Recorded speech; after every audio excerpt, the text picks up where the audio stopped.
kedua, seperti yang Ibu jelaskan tadi, bahwa pada hari ini kita belajar tentang penduduk dan lingkungan.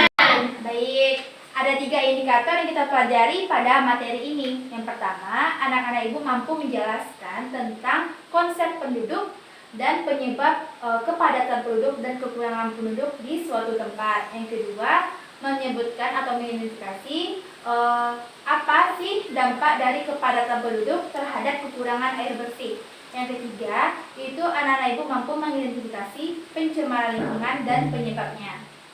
Baik, kita masuk ke materi yang pertama, yaitu tentang konsep penduduk dan penyebab kekurangan penduduk dan kepadatan penduduk di suatu tempat. Itu konsep penduduk. Konsep penduduk itu apa sih? Ada nak dari anak-anak Ibu yang tahu tentang konsep penduduk itu? Tidak tahu, Bu. Nah, konsep penduduk itu contoh penduduk Indonesia. Berarti warga negara Indonesia ataupun warga negara asing yang bertempat tinggal di suatu tempat. Misalnya anak Ibu tinggal di 5 kaum ini, berarti anak Ibu adalah penduduk di 5 kaum. Walaupun anak Ibu bukan lahir di sini, tapi bertempat tinggal di sini. Nah, jadi selanjutnya apa sih penyebab kepadatan penduduk dan kekurangan penduduk di suatu tempat? Tahu nggak anak-anak Ibu apa penyebab dan kekurangan penduduk di suatu tempat itu apa? Contoh kan dekat sekolah kita ini padat penduduknya, banyak orang yang merantau ke sini. Jadi apa sih penyebabnya? Ada nggak anak-anak Ibu yang tahu? Karena orang pindah, Bu. Betul sekali, karena orang banyak pindah ke sini, gitu kan? Jadi ada 4 penyebab kepadatan dan kekurangan penduduk di suatu tempat, yaitu pertama ada imigrasi, emigrasi, transmigrasi, dan urbanisasi. Yang pertama kita bahas dulu tentang emigrasi. Apa sih emigrasi? Ada nggak yang tahu? Tidak tahu, Bu.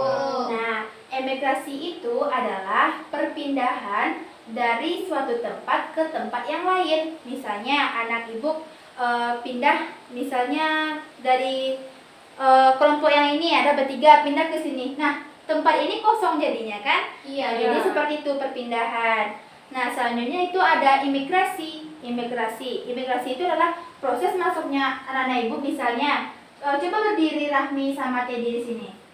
Sini, Bu. Ya, menghadap ke depan. Nah, juga Tari sama Khaira sama Anom berdiri di sini.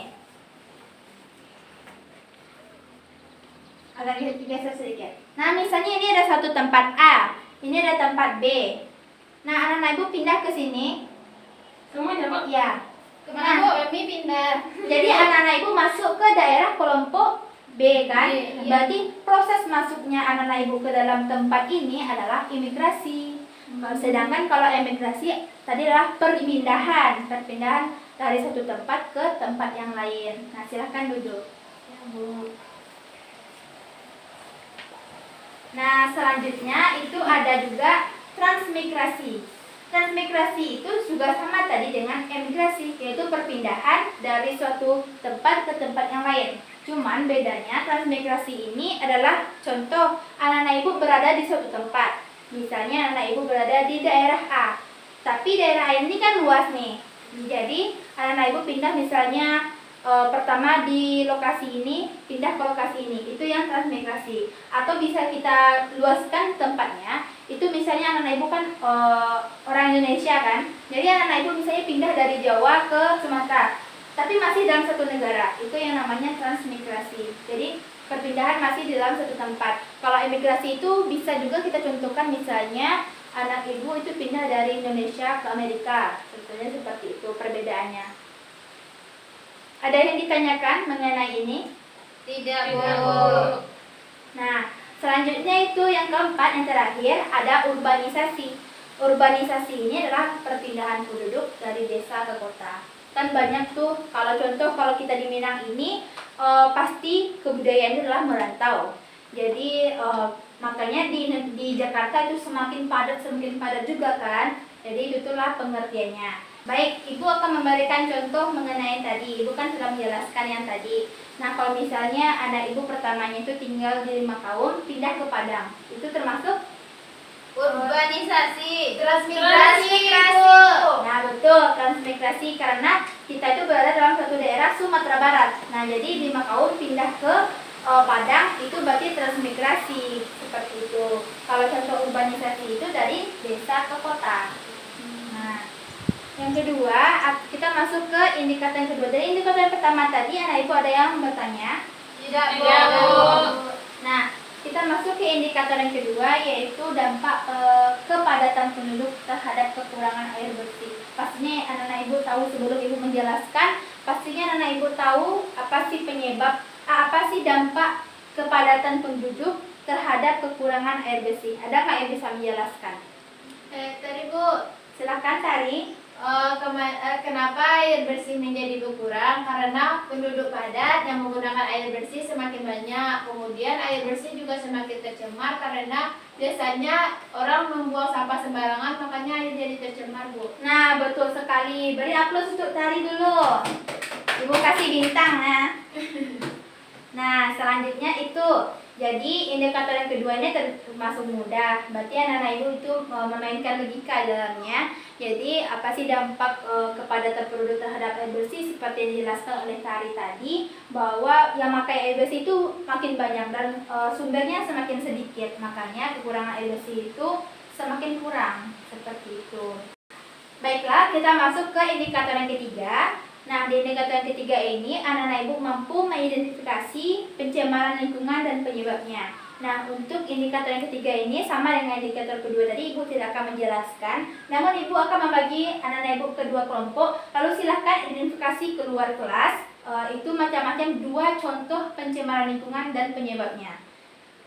Ibu bagi saja menjadi 2 kelompok ya. Tari dan Khaira 1 kelompok. Anum, Rahmi, Teddy 1 kelompok. Silakan agak 10 menit mencari atau berdiskusi dengan teman kelompoknya 2 contoh pencemaran lingkungan dan penyebabnya di lingkungan sekitar sekolah.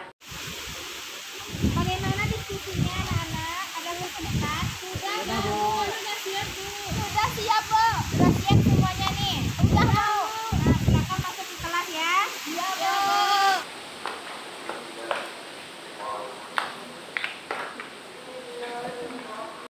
Baiklah, apakah sulit tadi berdiskusinya atau mencari contohnya? Tidak, Bu.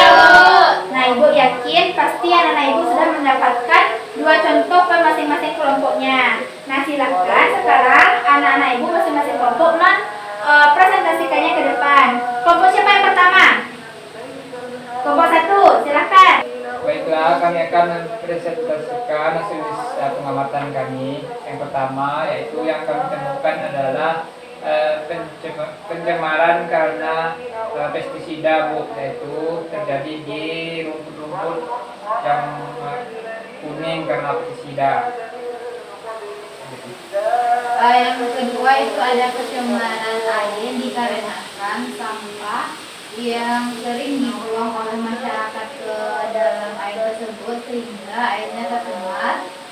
Jadi sekian dari kami kembalikan kepada ibu. Selanjutnya dipersilakan kepada kelompok kedua. Di situ saja nggak apa-apa. Itu, Bu, kalau kelompok kami hampir sama, Bu. Tadi nampak airnya banyak terdapat sampah. Kemudian juga ada tanah juga tercemar karena orang membuang sampah sembarangan, Bu.